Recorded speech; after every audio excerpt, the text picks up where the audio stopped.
I've said all the words, and you know all the words to do with Nikole Hannah-Jones. She's a Pulitzer Prize-winning reporter for the New York Times Magazine. She's the creator of the Times Initiative, the 1619 Project. But most importantly today, she's the award-winning author of the book, The 1619 Project, and the inspiration for the Velshi Band Book Club. Nikole was our inaugural guest 1 year ago today. Welcome back. Thank you for kicking this off for us, for being the reason we wanted to do this, because since then we have read so much together and learned so much together.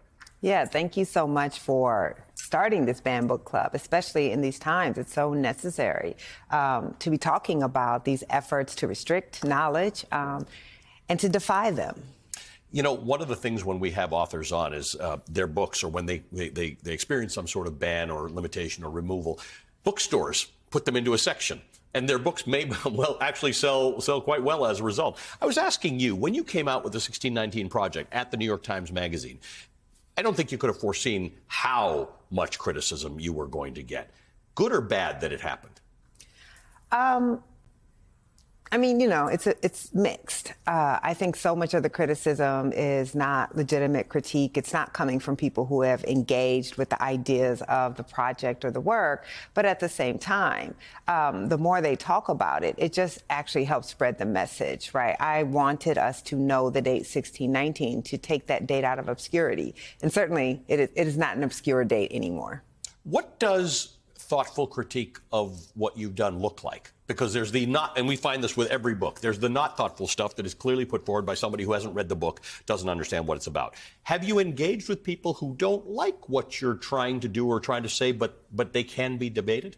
Certainly. I mean, the 1619 Project is making an argument. It is making an argument about American history, about American origins, about the role of slavery and its legacy. And you can agree with the argument or disagree with the argument. I mean, I think that is the purpose of journalism and writing in this way. It's not to simply say, these are my beliefs and everyone has to believe them, but to say that these ideals are worth considering and debating. So, for instance, Professor Leslie Harris published a piece in Politico, kind of critiquing some of our claims and saying I wouldn't have said it that strongly.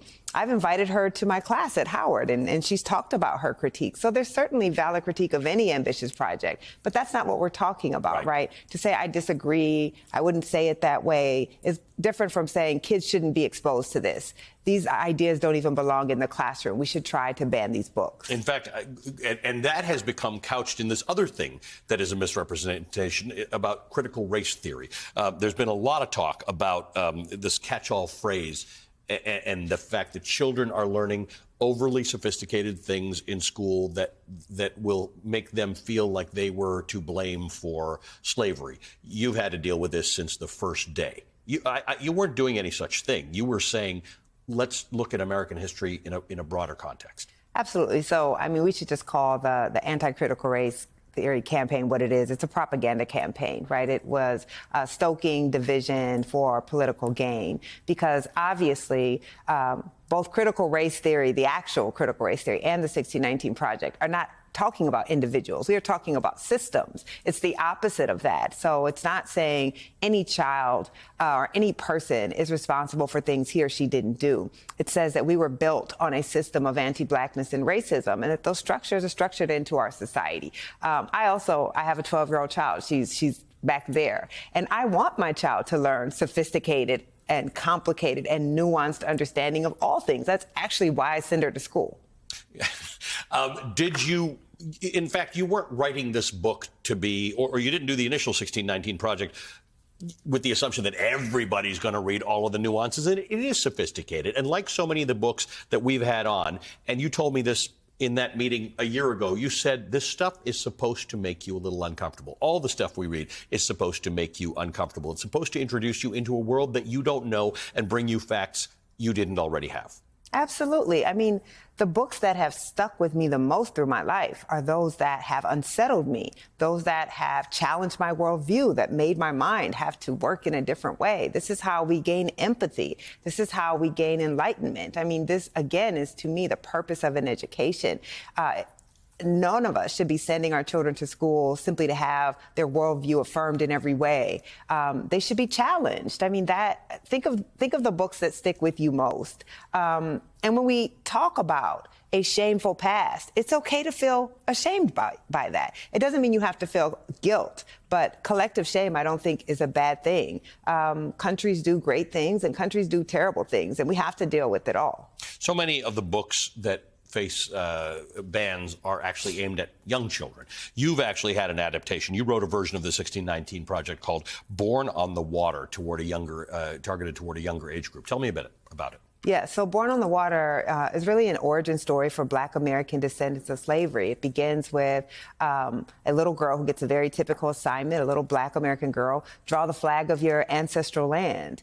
She doesn't know what it is because slavery erased that. So it's trying to give an origin story to the child who was like me and to say, this is your country. This is your native land. You built this country. Your ancestors built this country. And in some ways, it is a very patriotic book, just like the 1619 Project is unintentionally patriotic, because what it argues, despite what critics say, is that Black people have believed in this country despite everything that this country has done to Black people. They have loved it and they have fought to make it the country of our highest ideals. So many of our members of the book club love literature and great writing.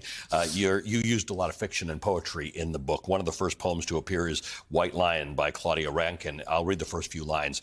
Even dawn begins before its beginning, and still, in the tale of the beginning that forestalls an end, let's agree, a long way from the kingdom of Indongo, 2 English ships pirate a third, the Portuguese São João Bautista, and split up its human cargo. Mm-hmm. Tell me about the choice to include this and other poems in the book.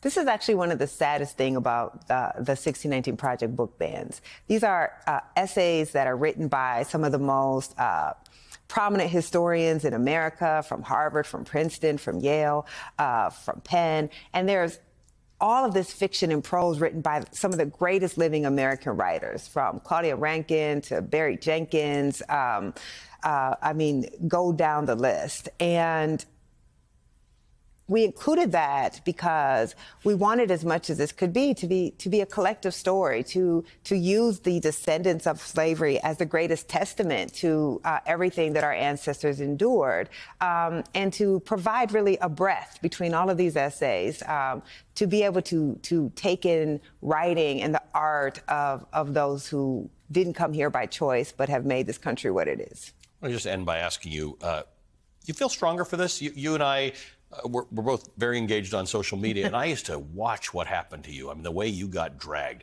by people who had no idea who you were. What's that done to you?